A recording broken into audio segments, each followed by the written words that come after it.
Were the police told to stand down? Did the police tell emergency responders to stand down? And we're going to take a look at the government's record on mental health, because all of this is relevant to the big gun control debate. I'm Ben Shapiro. This is The Ben Shapiro Show.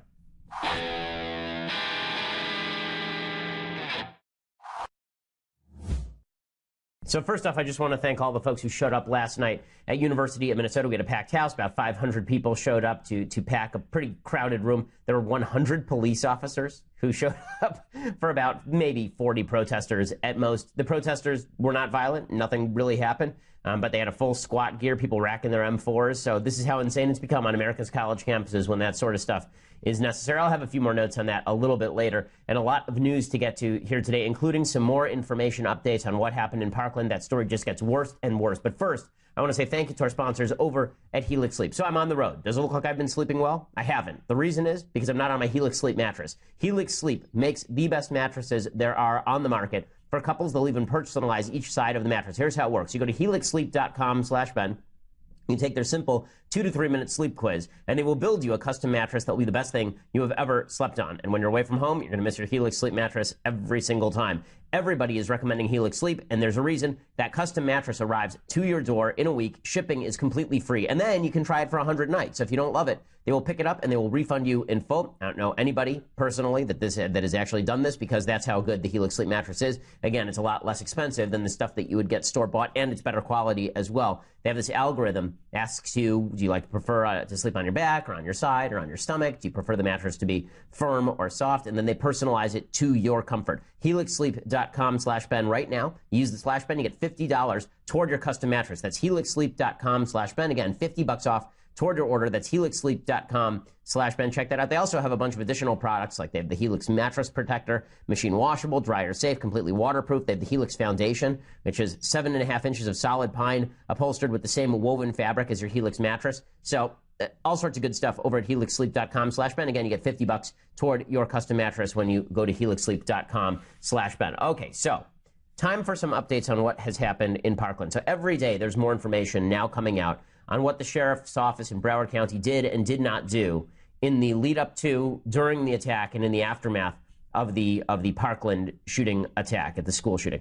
And it is really astonishing. I mean, the more information that comes out, the worse this gets. So according to the Miami Herald today, the shooter threatened classmates, posted photos of himself holding guns, made violent statements online, and was repeatedly described to authorities as a potential school shooter. His troubling behavior gave law enforcement plenty of opportunities to investigate and arrest him, according to the Miami Herald, and even take away his guns long before he shot up Marjorie Stoneman Douglas High School in Parkland last week, according to interviews with former South Florida prosecutors and legal experts. Now remember, Sheriff Scott Israel had claimed that there was no way under law for him to actually confiscate the weapons of the shooter or to arrest the shooter. That is not true. According to Miami-Dade prosecutor Marshall Dory Lewis, says, quote, "There's no doubt there was a failure. The idea that they were aware of it and could do nothing is absurd. We can't let this happen again." So not only did the FBI refuse to act on 2 strong tips, one of which involved the shooter posting on the internet that he planned to become a professional school shooter, which is illegal. That's a terrorist threat. The Palm Beach Sheriff's Office was told that the shooter had put a gun to others' heads in the past. The Florida Department of Children and Families ruled him stable despite clear evidence of self-harm. And at the school where the shooter killed 17 people, they knew he was cutting himself, threatening students, and taking pictures with guns, and that he may have ingested gasoline in an attempt to commit suicide. And nothing was done about any of these things. They did have the legal authority to go in and arrest him. They had the legal authority to ensure that he did not have weapons. They did not do any of those things. They dropped the ball. They really blew it. Now, there's some rumors out there, and we'll see if they're substantiated. Sarah Rumpf over at Red State has a long piece about it.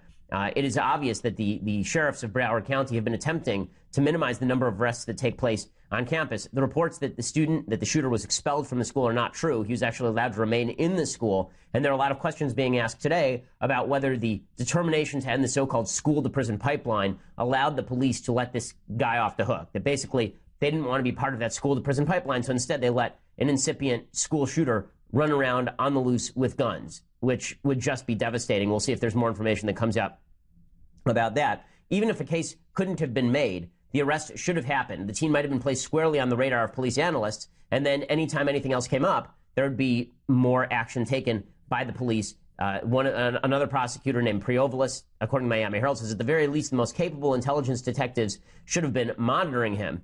The sheriff has said that the BSO's handling of tips is under internal investigation. He says, I don't know that the signs were missed. He said, this isn't science fiction. We're not allowed to arrest on what a person thinks about on pre-crimes. But this wasn't a matter of pre-crimes. There are reports of this shooter threatening other students. That is cyber stalking under the law in the state of Florida. There's pictures of this student online brandishing guns and talking about being a school shooter. These are crimes in the state of Florida. And there have been other people who have been arrested for similar stuff. Miami-Dade schools police on Friday arrested Crop High senior Sean Mesa for posting photos of himself with guns on social media. Improper display of a firearm is a misdemeanor in Florida. That's not the only case that is like that. There's another arrest that was made in 2016 of somebody who is involved in very similar behavior. There was a Miami-Dade Police Homeland Security Bureau arrest of a guy named Enrique Dominguez, who was posting apparently disturbing images of himself dressed like the Joker with combat-style knives. And his coworkers report he pledged allegiance to Allah, showed them ISIS execution videos, and vowed to dress like the Joker before gunning down coworkers. They went and arrested him. Why couldn't that have applied here? The answer is it could have applied here, but something happened at the sheriff's office, and they didn't do their job. And now we're finding out that the sheriff's office itself may have told police officers to stand down. So Laura Ingraham reported on her show yesterday that deputies were told to stand outside and wait because they didn't have body cameras on. So because there were no body cameras on the detectives or on the sheriff's deputies, and because they didn't want to go in without those body cameras so that they could defend themselves against possible lawsuit, maybe, whatever the case was, according to Ingram, her sources in the department say these deputies were told to stand around outside while kids were getting shot inside. Our sources near the Broward County Sheriff's Department are telling us that the deputies who arrived at the scene of the shooting were told not to enter the school unless their body cameras were turned on. And then we found out that the deputies did not have body cameras, so they did not enter the building or engage the shooter.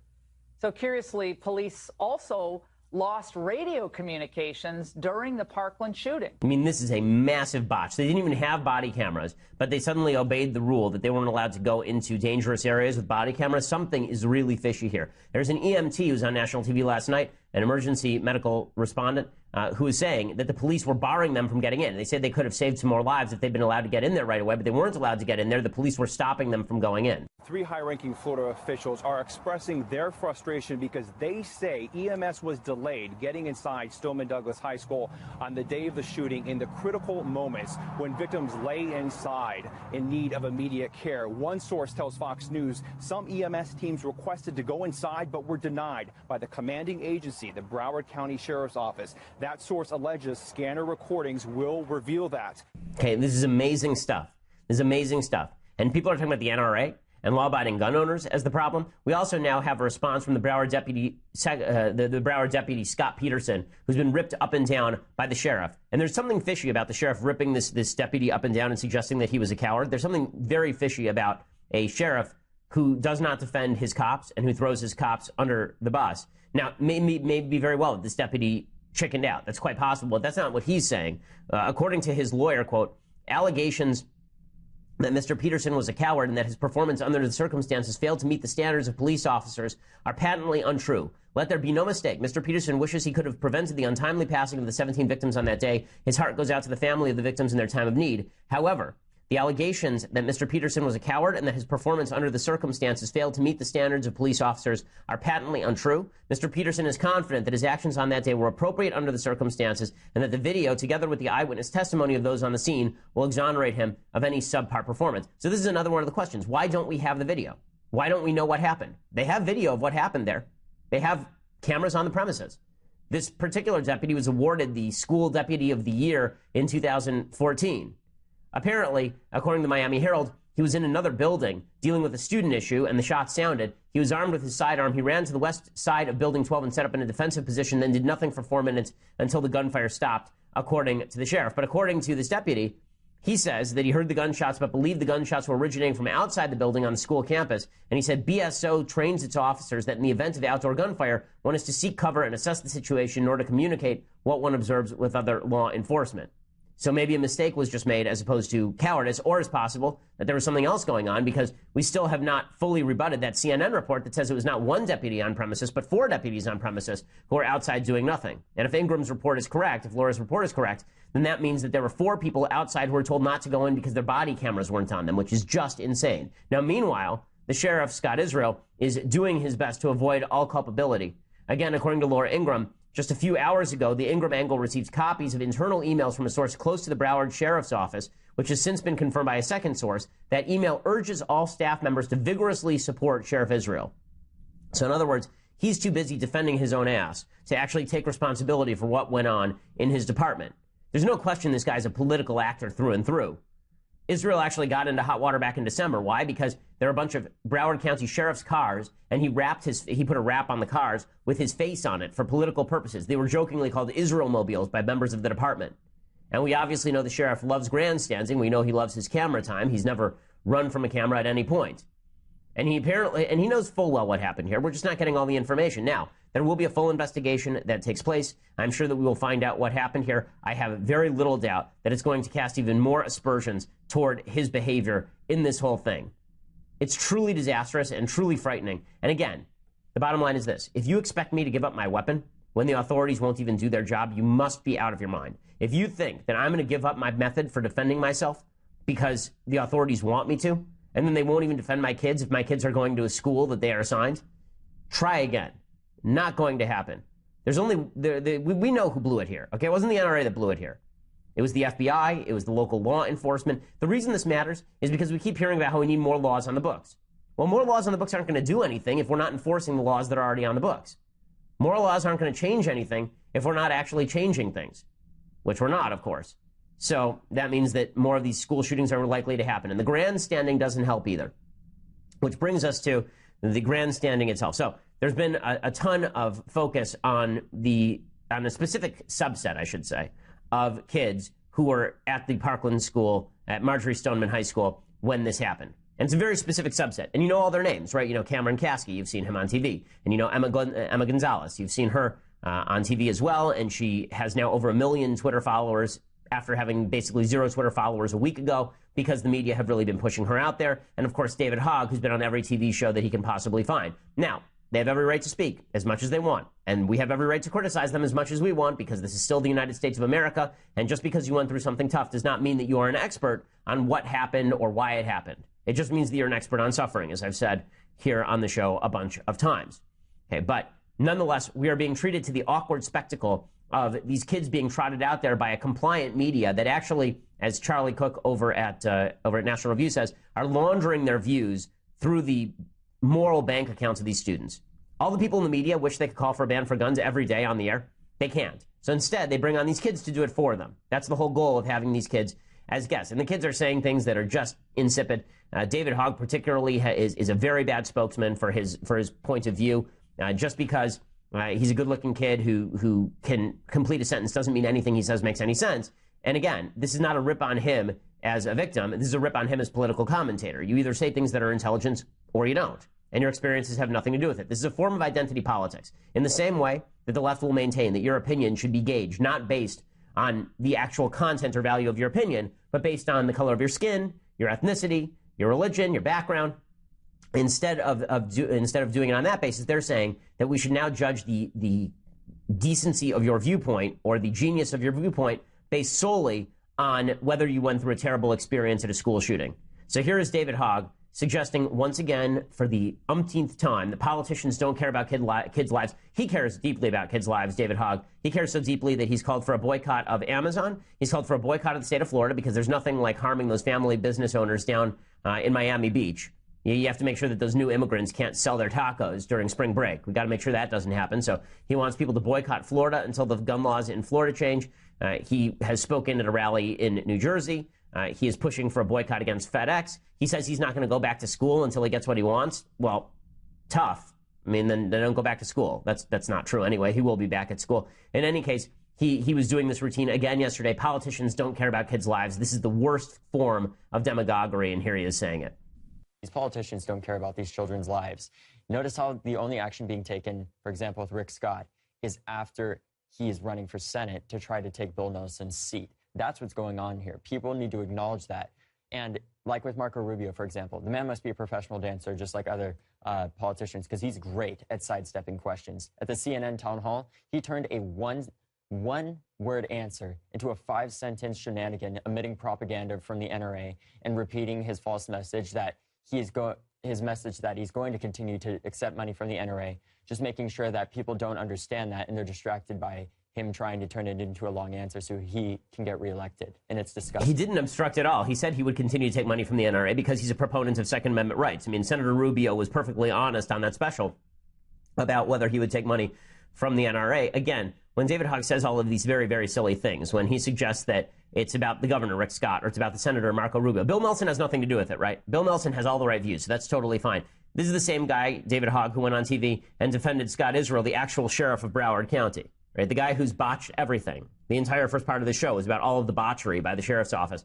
And yet somehow Rick Scott is responsible for the deputy not doing his job, but the sheriff's office is not responsible for the deputy doing his job. Pretty astonishing stuff. Pretty astonishing stuff. Okay, so David Hogg goes out there and he says this sort of nonsense. And then, of course, he is feted by the media for it. So Jimmy Fallon does the same thing. Here's Jimmy Fallon praising the Parkland students and suggesting that they are all heroes and he is going to march with them. So it's not enough, by the way, that we have one pope of politics in Jimmy Kimmel on late night. Now we have to have two popes of politics on late night. Jimmy Fallon joins Jimmy Kimmel in this effort. Stephen Colbert, of course, has been the pope of politics before, so we actually have the Holy Roman Empire, and the kingship is passed around, the emperorship is passed around between various parties depending on how the ratings are. Fallon wants to get in the game because he's been ripped as too anodyne, as too lackluster, as not political enough by a lot of the left-wing commentators, and therefore he wants to get in the game. So here's Jimmy Fallon doing his best Jimmy Kimmel impression. He needs to grow a little bit of stubble and cry if he really wants to do this right. I think what the students of Marjorie Stoneman Douglas High School are doing is unbelievable. They're speaking out with more guts, passion, conviction, and common sense than most adults. They're high school students. It's beyond impressive. That strength that they have, it's inspiring. They are angry, and they're doing something about it and creating change. This is a real revolution. And they have organized a peaceful march on Saturday, March 24th in Washington, D.C., to demand action to prevent gun violence. I just want to say I stand behind you guys, and I will be marching alongside you with my wife and 2 children in D.C. to show our support. Wow, how nice. I mean, it's all the late-night hosts immediately coming out and signaling, virtue signaling, that everything that these kids have to say is wonderful, the bravery, the decency. Okay, they're not going to talk to, some of the other students. They're not going to talk to, some of the people who I've recommended that they talk to on the show. They're not going to talk to Kyle Kashuv, who still is unverified on Twitter, by the way. Thank you for following him. He's one of the students there who disagrees with some of these other students, but he, of course, is not appearing every single day. You don't know his name because he's not on CNN or MSNBC every single day. Still, as I say, unverified on Twitter. No shock there. But again, this is what the entire Hollywood infrastructure is going to do. The Oscars will be about that on Sunday night. You watch. They were going to do Me Too, but now this obviously allows them to virtue signal on another topic. Now, never mind that half the people in the audience have done movies in which guns are glorified as the way of stopping violence. Never mind that all those people are millionaires who are protected by armed security outside. You watch on Sunday during the Oscars, the entire thing will be about how we need to get rid of guns in our society, and then presumably all of our action movies can be Bruce Lee-style karate fights. That's basically what all of these things will turn into. So there's a problem with the suggestion that the children shall lead us and that the kids shall lead us. It's a different problem even than the identity politics question of does victimhood confer expertise? And that is, a lot of kids are not all that bright. I mean, and I'm not saying these kids who are speaking on TV aren't bright. For their age, I'm sure they're very bright. I'm talking about, are these kids, are kids in general capable of the kind of decision-making that adults are capable of? And the answer, as a general rule, is no, which is why, of course, we have legal restrictions on kids buying cigarettes and kids buying alcohol and kids buying guns and all the rest of this sort of thing. There's a reason that 16-year-olds don't vote. Now, there are a lot of people who have gotten on my case for saying this because I was writing syndicated columns at 17. Well, that's fine. I was taking flack at 17, too. And there were people saying I was too young to write columns then. And some of the stuff I wrote, I think was dumb. Like, if I look back at the stuff that I wrote when I was 17, I think a lot of it's good. I think some of it's not so good. And I hope that I've matured over a period of time. People generally do. But that's sort of the point. When you grant this pure virtue to children to be our political leaders, it doesn't end well. So I'm going to show you some video of it not ending well. So over in Bakersfield yesterday, there was a student protest over guns. Now, why there should be a student protest over guns in Bakersfield, in the state with the most gun restrictions in America, right? California, where I live, has incredible gun restrictions. There was a protest over in Bakersfield, and the kids, of course, used this as an excuse to leave school and basically run roughshod through the community. Because, let's face it, most of the kids who are getting involved in this cause are not doing so because they want the extra credit in class or because they deeply care about the issue or know anything about the issue. They're doing it because it's fun. Just like most protesters do things because they are fun. Okay, so here's some video of the kids, and notice how the adults essentially let them have their way because, after all, kids are our moral leaders now. This is clip 16. Hundreds of students took to the streets to protest gun violence. These students from Stagg High School were told by officers to disperse the streets. The Stockton School District says what started out as a peaceful protest on campus turned rowdy as about 100 of 300 students jumped the fence of the school. Some were seen throwing rocks at cars, including police cars. I'm really upset that I'm on my way to school. Like, I go to Delta College, so I'm on my way to school and I can't even get in my car now. I'm about to cry. Okay, yeah, those are the kids who ought to lead us. Those are the kids who ought to lead us. Now, not every kid is these kids, obviously, but to suggest that children are the wisest among us, yeah, no, they're not. Okay, I have two kids. I remember being as young as these kids. When you're 14, 15 years old, you don't have there's not a lot going on upstairs that prevents you from doing stupid things. This is in Stockton, not Bakersfield, obviously. But when you grant absolute moral immunity to kids because they are young, you end up with worse kids. One of the worst things that you can do as a parent is suggest to your children that they have the absolute moral immunity to do whatever they want. Parenting is about teaching and cultivating children. It is not about granting children leadership positions and suggesting that in the absence of knowledge they ought to lead us because, after all, they're so innocent and the innocent children among us shall lead. I think that's just absolutely silly. Now, these kids and their impact is they wouldn't be making this sort of they wouldn't be as big a phenomenon as they've become, except that the media have obviously magnified their influence to tremendous effect. And the media are even worse at this stuff than a lot of the child advocates are. They're members of the media who legitimately know nothing about what they're talking about. So we're going to show you some members of the media saying things about guns that are utterly asinine. And then we're supposed to believe they're experts? We're supposed to believe that these people know what they're talking about? I mean, really, really astonishing. So here's Stephanie Ruhle on MSNBC making one of the worst arguments in history for why we ought to ban rifles. An AR-15 style rifle, well, that's a semi-automatic weapon, meaning it fires one round when the trigger is pulled, then automatically reloads the chamber, making it ready to fire again. Handguns can also be semi-automatic, but some, like revolvers, they're not, meaning it can take a lot longer to fire multiple rounds. Another big difference, the speed of bullets. The AR-15 can fire bullets between 2,800 and 3,000 feet per second. A 9mm handgun between 700 and 1,100 feet per second. So I'm really enjoying the media doing this routine about the speed of bullets as though that is the only thing that matters in terms of the amount of damage that is done. The caliber of the bullet matters also, right? The size of the actual bullet matters. And beyond that, if we're going to talk about guns that are used in the killings of human beings, there's no question that rifles are the vast minority of guns that are used in the killing of other human beings in the United States. Like 13% of all murders involving guns involve rifles. 60% involve handguns. And then the rest involve weapons that have not really been specified. The notion, again, that we're going to measure the velocity of the bullets and that therefore we ought to ban rifles but not ban handguns, it's just silly. And again, if you're going to make the argument that Lawrence O'Donnell made the other night, that a person with a handgun can't stop somebody with an AR-15, that's, again, ridiculous, considering that in the congressional baseball shooting, the guy apparently had an AR-15, and it was a person with a handgun who took him down. This happens fairly regularly. Okay, but it's not just Stephanie Ruhle making a fool of herself. This one was making the rounds yesterday. Local NBC trying to show you what the firing of an AR looks like and how much damage it can do. Take a look at this video used to shoot a watermelon using an AR-15. Yeah, there's only one problem with that particular video. That is definitely not an AR-15 right there. That is a shotgun. That is a pump-action shotgun. It's not even a semi-automatic shotgun. It's a pump-action shotgun, meaning that you have to manually chamber the round. So, well done, media. Yes, I'm definitely going to trust you on what types of guns ought to be banned when you literally cannot tell the difference between a semi-automatic and automatic and a manual revolver, for example, when you can't tell, you can't explain to me why it is that velocity of a handgun matters as opposed to velocity of a rifle. All of this is just ridiculous. And then, of course, you have the people grandstanding off the back of this who, again, know nothing about guns. Whoopi Goldberg yesterday on The View suggesting that the GOP is silent about guns because the GOP is corrupt. But does Whoopi Goldberg know the first thing about guns or how any of these gun laws would affect anybody? Does she know how many AR-15s are in circulation? The answer is at least 8 million in the United States. Does she know how many rifles are in circulation in the United States? Tens of millions. Does she know the answer to how many guns are in circulation in the United States, or where the crime rates are highest, or which states have the highest rates of gun violence, or how many of the killings with guns are actually suicides? The answer is 2/3. Right? Does Whoopi Goldberg know any of that? No. She just knows that guns are bad, and so she's going to rip on the GOP for being silent about guns. She makes, I think, the dumbest point of the day yesterday on The View, the repository of many dumb points. Here she is. You know, when the athletes were kneeling, every Republican sort of had something to say. And it's not a criticism.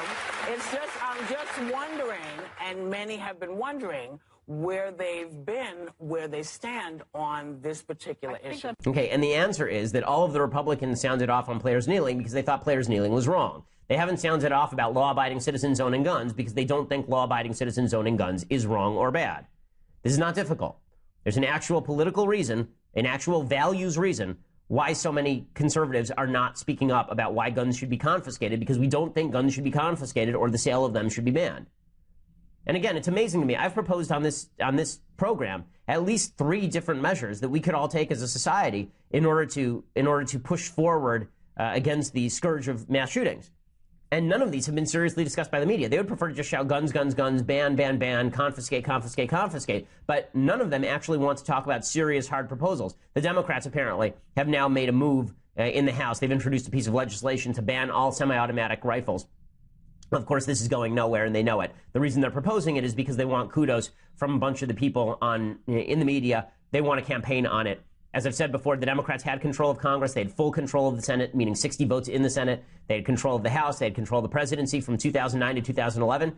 Did they pass one single gun regulation? The answer, of course, is no. They waited until Republicans took office, and now they get to grandstand. They get to stand there and claim that it's Republicans who are standing between Americans and safety. If those dastardly Republicans would just get out of the way, then we'd be able to pass some really good regulations. They have no intention of pushing anything remotely resembling a good regulation. They just want to posture about all of this. And fortunately, they have the media to do it for them. They have the media to stand there and do it for them. Now, there are some folks who are actually mentioning some solutions.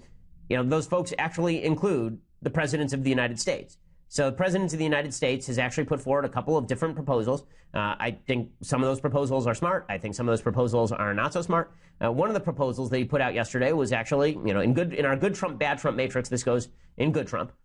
Trump talked about mental institutions and the reality that we need to make it more difficult for people who are a danger to themselves and others, not only to get guns, but also we need to make it easier for them to get treatment. Here's Trump talking about the history of mental institutions in the country. He got a lot of flack for this yesterday, but he's absolutely correct. This is clip number 5. You know, in the old days, we had mental institutions. You had a lot of them. And you could nab somebody like this because, you know, they did. They knew something was off. You had to know that. People were calling all over the place. You can't arrest him, I guess, because he hasn't done anything, but you know he's like a boiler ready to explode, right? So you have to do something.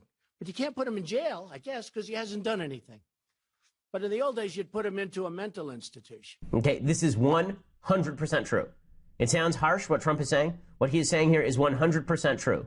E. Fuller Torrey is a famous psychologist. I've recommended his books on the program before. He's founder of the Treatment Advocacy Center, and his latest book is American Psychosis. The federal government destroyed the mental illness treatment system. Well, back in 2013, he talked about what it was that the government had done to destroy the mental health facilities in the country. He talked about how in 1963, John F. Kennedy addressed Congress on mental illness and mental retardation. That was the name of his speech, and proposed a new program under which the federal government would fund community mental health centers, or CMHCs, to take the place of state mental hospitals. The reason was because he had a younger sister who had a mental disability and should be put in a state mental hospital, and it freaked him out. And so he said the federal government should take over, and instead they should fund community mental health centers. Well, over the next 17 years, the Feds funded nearly 800 of these, with a total of what would be about $20 billion in today's dollars. And during those same years, the number of patients in state mental hospitals dropped from 500,000 people to 132,000 people, and the beds were closed down. Well, it turns out the community mental health centers, right, these local centers funded by the feds, were not interested, actually, in taking care of patients who were being discharged from the state hospitals, meaning the people who were the most unsafe. Instead, they were focusing on people with less severe problems, people who were then termed the worried well. So, the normal person who's taking an antidepressant now, this is what these centers focused on. So state mental institutions, which were very bad places, were replaced by something even worse, which was nothing. And so a lot of these people ended up on the streets. There was no way to forcibly, involuntarily commit somebody. It became very difficult to actually get somebody who was dangerous to themselves into a treatment facility. Right now, you have to provide serious evidence that somebody is a threat to themselves or others, which means an actual suicide attempt. It means an actual suicide attempt in most states, right? You just acting like this shooter acted may not be enough in some of these states. So, as E. Fuller Torrey writes, he says, meantime, during the years the CMHCs were funded, Medicaid and Medicare were created, modifications were made to the supplemental security income and Social Security disability insurance programs. None of these programs was originally intended to become a major federal support for the mentally ill, but all now fill that role. The federal takeover of the mental illness treatment system was complete. And he concludes, approximately half of the mentally ill individuals discharged from state mental hospitals, many of whom had family support, sought outpatient treatment and have done well. The other half, many of whom lack family support and suffer from the most severe illnesses such as schizophrenia and bipolar disorder, have done poorly. According to multiple studies, untreated mentally ill are responsible for 10% of all homicides, and a higher percentage of mass killings, constitute 20% of jail and prison inmates, and are at least 30% of the homeless. Severely mentally ill individuals now inundate hospital emergency rooms. They've colonized libraries, parks, train stations, and other public spaces. This is not their fault. Okay, and we have spent a ton of money on it. The total cost on mental illness through all these supplemental programs is $46 billion. The total cost for mentally ill individuals through Medicaid and Medicare is $60 billion. That $46 billion is just SSI or SSDI. It's a huge increase in what we are spending, and we are not getting what we paid for. And part of that is because of the social liberals who decided that it was important to release people onto the streets as an element of freedom. They all read One Flew Over the Cuckoo's Nest and decided that the entire institutional system was Nurse Ratched. That wasn't true. It was never true. Okay, so in a second, I'm going to show you some stuff that Trump said that was not as great. But for that, you're going to have to go over to Facebook. So you're going to have to leave Facebook and go and subscribe. For $9.99 a month, you get the rest of the show live. You also get to be part of our mailbag, which we'll be doing on Friday. You get to be part of the conversation, where I'll be taking questions live from you, the audience, the people who subscribe. Also, if you want to subscribe annually, you get it instead of paying $120 a year, you get $100 a year. It's $99.99, I believe, $99 a year in order to get the annual subscription, and you get a tumbler, the magical Leftist Tears hot or cold tumbler, which you get to enjoy every single day. So go and enjoy that with a subscription or listen later. iTunes, SoundCloud. Please subscribe at iTunes. Please leave us a review at iTunes. Subscribe at YouTube as well. We are the largest, fastest growing conservative podcast in the nation.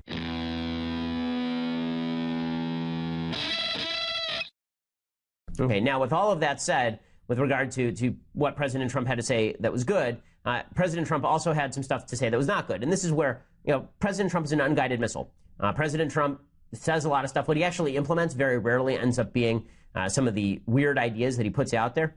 Yeah, I've learned over the past year that you ought to pay less attention to what he says he's going to do on policy and more attention to what he actually does on policy. But some of the stuff that he said yesterday about guns was less than edifying. So yesterday he was talking about the deputy who apparently was armed outside and did not run into harm's way to try to save the students. He said that Trump said he himself would have confronted the shooter. I really believe, you don't know until you test it, but I think I really believe I'd run in there even if I didn't have a weapon. And I think most of the people in this room would have done that too, because I know most of you. No. I'm just going to put that out there. No.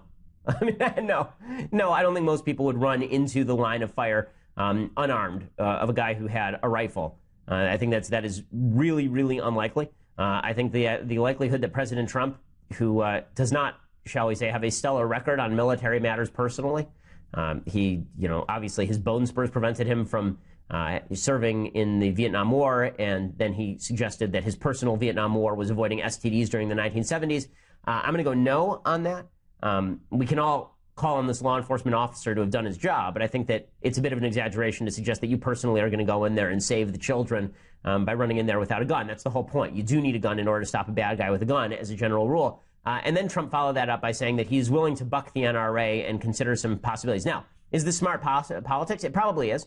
It's smart of him. He knows that the NRA folks are going to back him no matter what. The NRA has become extraordinarily pro-Trump in a way that I think is actually not advantageous to them politically. I think the NRA ought to remain a bipartisan coalition of gun owners. I think the fact that they've gone so hard pro-Trump is a mistake. It alienates a lot of people. But Trump is saying something smart politically, but probably dumb in terms of policy, saying that he's going to buck the NRA and consider some measures that they may not want him to consider. About the NRA, they're on our side. You guys, half of you are so afraid of the NRA. There's nothing to be afraid of. And you know what? If they're not with you, we have to fight them every once in a while. That's okay.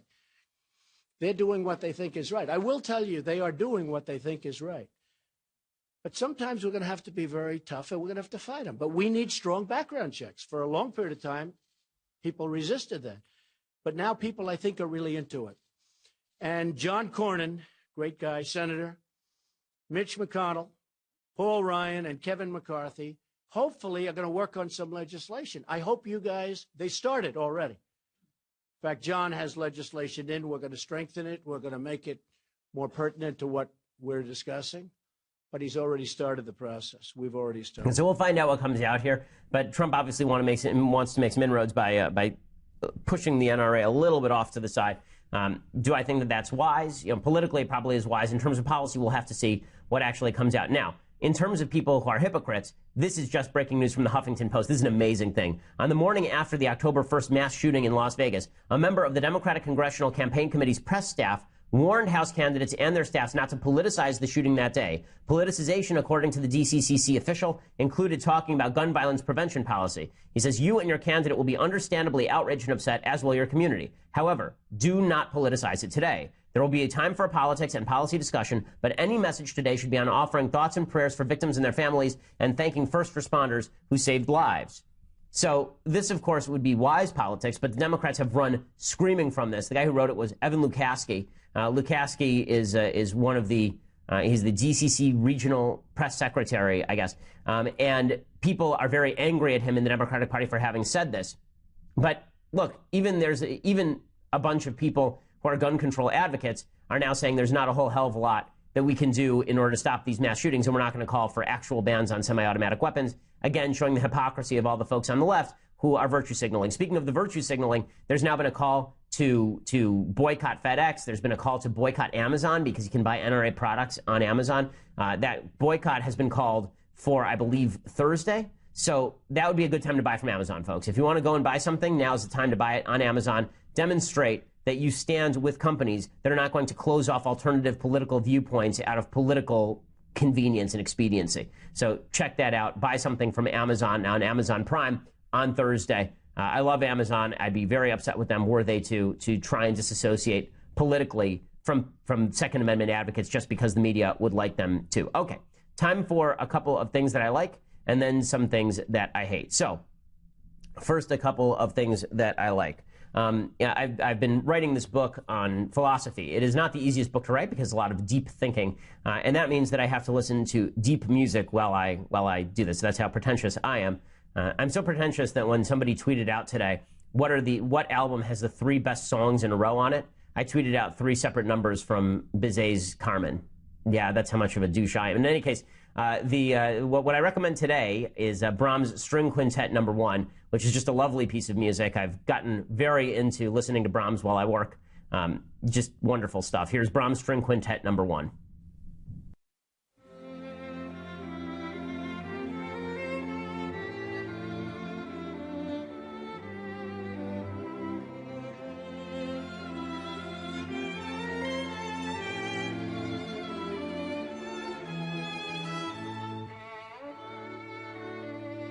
I don't want to do the rest of the show now. I just want to listen to this. Brahms is fantastic. A couple of other favorites that I've been listening to recently. Brahms' Piano Quartet No. 1 is fantastic. His piano trios are all terrific and really, really romantic and melodic. So check those out. They're really a blast to listen to, and they're very relaxing as well. Okay, other things that I like. So I wanted to play this yesterday, and I did not have a chance. It is the best piece of audio ever. So Michael Wolfe, the author of Fire and Fury, a charlatan, a con man, a guy who went into the White House and basically just wrote down all of Steve Bannon's pathetic musings and then turned it into a book about how everybody in the Trump White House was incompetent and stupid and all the rest of this. So Michael Wolfe was on Australian Today's show, and he was asked some pretty specific questions about you say, or he was on, was it the BBC? I'm trying to remember where this was. In any case, he was asked specifically, it was London's Today Show, rather. He was asked specifically about whether he had any evidence to the effect that Donald Trump was having an affair, which he had implied. He had suggested that Nikki Haley was having an affair with Trump, which of course is absolute bunk. There is no evidence to support it whatsoever, and Wolfe has been implying it anyway. Well, Wolfe is asked specific questions. Watch as he pretends he can't hear the audio, but notice something weird about this. Okay, he only says that he can't hear the audio every time the person asks him if he can hear the audio. So pretty astonishing stuff. Here it is. Michael Wolfe doing his dishonest routine. You said during a TV interview just last month that you are absolutely sure that Donald Trump is currently having an affair while president behind the back of the First Lady.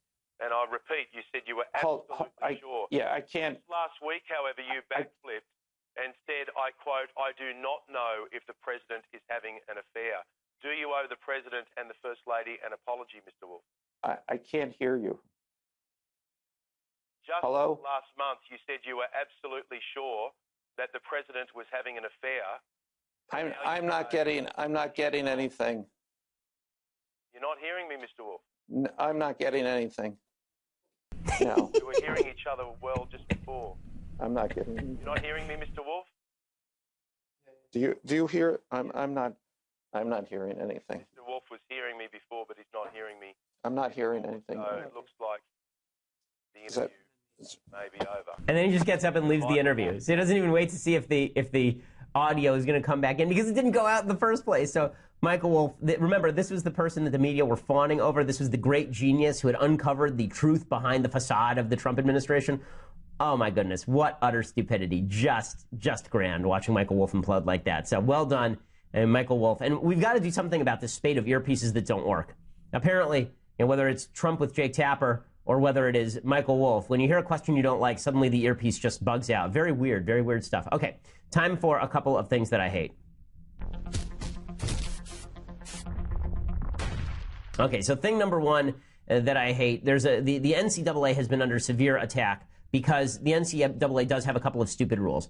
Some of these stupid rules include that if you are in college and playing for a college basketball team on scholarship, so let's say that you're getting a scholarship that's worth $45,000 a year, that this somehow compensates you for the use of your name. And the NCAA can use your name on its jerseys. They can sell those jerseys. They can make millions of dollars off of you, and you have been fairly compensated with your $45,000. This is absolutely asinine. I've always thought the NCAA policy here was gross. The same thing is true of one and done. I think the one and done rule in college is ridiculous. I think you should be allowed to go directly to the NBA if you want to go to the NBA. Kobe Bryant did it. LeBron James could do it. There have been a bunch of people who tried it and failed. That's okay. That's your prerogative. There is no one and done rule in baseball, by the way. You can go directly from high school to the minor leagues with no stop in between. The one and done rule is particularly stupid because all of these kids who are going to college for a year are not suddenly deciding to stick around and pursue their business economics degree. They're not sticking around because they really want to go into all these kids who are going to play at Kentucky on scholarship. They're not actually going there because they are deeply invested in getting their neuroscience degree. They're going there because they know they have to play there for a year before they can be drafted by the NBA, which is why John Calipari has been making a pretty solid living for years and years and years by simply recruiting 4 or 5 guys who will be there for a year, renting them for a year, and then sending them on to the NBA. Well, that policy is really stupid. What that policy is not is racist. What that policy is, it's a way for the NBA to prevent a glut of younger players who don't know what they're doing, and it's a way for the NCAA to make a lot of money. Okay, this is greed, not racism. It's not the same thing. Okay, well, Stan Van Gundy, though, says that one and done is racist. Again, I don't think it's racist. I've said before that that it is weird to me that somehow baseball has never made this rule, but the NBA has. Again, I don't think that has to do with race so much as it has to do with the minor leagues. There is a minor league that exists in baseball that does not exist in basketball, right? There's a D league, but that's a new creation, essentially. The minor leagues are a job, and people will work in the minor leagues for 10 years. Nobody's in the D League for 10 years. In any case, here's Stan Van Gundy suggesting that one and done itself is a racist policy. The people that were against them coming out made a lot of excuses, but I think a lot of it was racist, quite honestly. And the reason I'm going to say that is I've never heard anybody like go up in arms about, oh my God, they're letting these kids come out and go play minor league baseball, or they're letting these kids come out and go play minor league hockey. They're not making big money, and they're white kids primarily, and nobody has a problem. But all of a sudden now, you've got a black kid that wants to come out of high school and make millions. That's a bad decision. But bypassing college to go play for $800 a month in minor league baseball, that's a fine decision? What the hell is going on? The NCAA is one of the worst organizations, maybe the worst organization in sports. And they certainly don't care about the athletes. And they're going to act now like they're just appalled by all these things going on in college basketball. Please. So I agree with his critique on the NCAA. I don't agree with his critique with regard to the race issue. Again, using race as a proxy for bad decision making, I think, is kind of stupid. And I totally agree with his entire critique of the NCAA. I think the NCAA is ridiculous. I think that you have to, when you see people selling shoes for a little bit of extra money, and suddenly this is some sort of terrible thing, it's just stupid all the way through. So, that is something I would like to see, and I'd like to see the NCAA change its policy pretty radically. Eric Dickerson said the same thing. He said this is slavery. It's not slavery. It's not remotely resembling slavery. Slavery is when people are owned and their labor is owned. It is not when you voluntarily give up your labor in order so that you can get a college scholarship and then have a shot at the NBA. So let's not go overboard here. Okay, so tomorrow we will be broadcasting from Nebraska, where we'll be preparing to speak at Creighton. I'm really looking forward to it, and I'm going to do that speech. I think I've decided I'm going to do a full-on policy speech about guns. I'm going to explain what gun rights are, where they come from, what gun policies work, what gun policies do not. We'll take it on from a statistical level, a moral level, a constitutional level. So that will be a full-on examination of the issue. I'm looking forward to giving at Creighton tomorrow night. If you're going to that, I look forward to seeing you there. If not, you should be able to watch it online. We will be back here tomorrow with more. I'm Ben Shapiro. This is The Ben Shapiro Show. The Ben Shapiro Show is produced by Mathis Glover, executive producer Jeremy Boring, senior producer Jonathan Hay. Our technical producer is Austin Stevens, edited by Alex Zingaro. Audio is mixed by Mike Coromina. Hair and makeup is by Jesua Alvera. The Ben Shapiro Show is a Daily Wire Forward Publishing production. Copyright Forward Publishing 2018. Creation, essentially. The minor leagues are a job, and people will work in the minor leagues for 10 years. Nobody's in the D League for 10 years.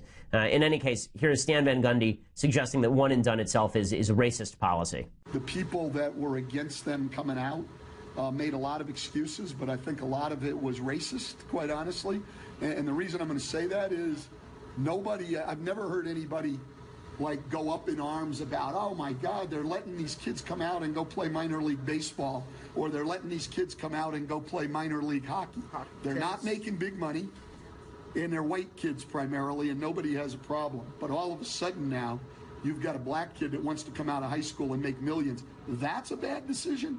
But bypassing college to go play for $800 a month in minor league baseball, that's a fine decision? What the hell is going on? The NCAA is one of the worst organizations, maybe the worst organization in sports. And they certainly don't care about the athletes. And they're going to act now like they're just appalled by all these things going on in college basketball. Please. So I agree with his critique on the NCAA. I don't agree with his critique with regard to the race issue. Again, using race as a proxy for bad decision making, I think, is kind of stupid. And I totally agree with his entire critique of the NCAA. I think the NCAA is ridiculous. I think that you have to, when you see people selling shoes for a little bit of extra money, and suddenly this is some sort of terrible thing, it's just stupid all the way through. So, that is something I would like to see, and I'd like to see the NCAA change its policy pretty radically. Eric Dickerson said the same thing. He said this is slavery. It's not slavery. It's not remotely resembling slavery.